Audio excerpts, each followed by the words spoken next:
Today we have a dataset that looks like someone tried to build a table and then forgot to finish it. And we need to convert it into a structured table with 4 fields: date, product, customer, and quantity. Technically, you can fix this with some manual dragging, if you enjoy meditative clicking and dragging. Personally, I prefer dynamic array formulas. They are easier on the joints. Before we reshape anything, we need Excel to see the data in a consistent pattern. So our job is to read the entire table as one long stream of values, ignoring blanks. TOCOL function does exactly this. It will allow you to flatten everything into a single column.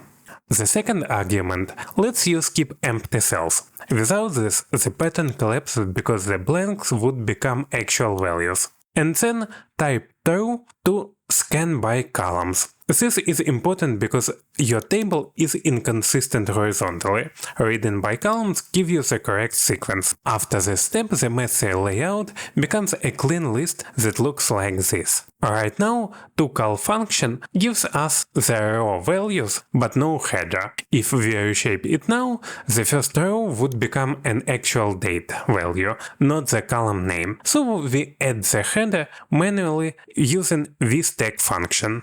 Two things happen here. The text date becomes the future header of the first column.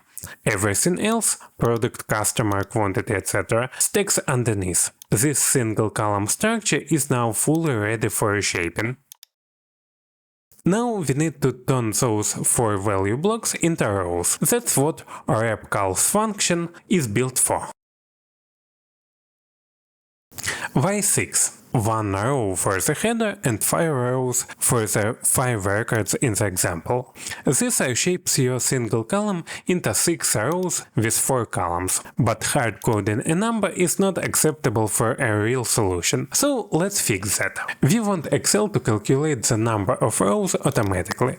We already know each row uses exactly 4 values, so the number of total values divided by 4 is the number of rows needed. That's why we wrap the column using this countAF function, and we plug that into WRAPCOLS.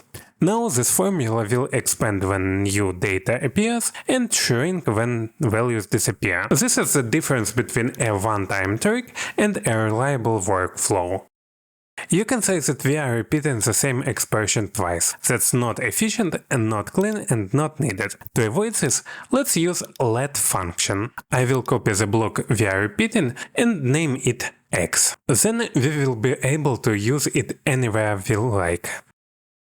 X becomes a fully prepared single column list, countAX counts how many values it contains, and WRAPCOLS reshape it into a perfect table.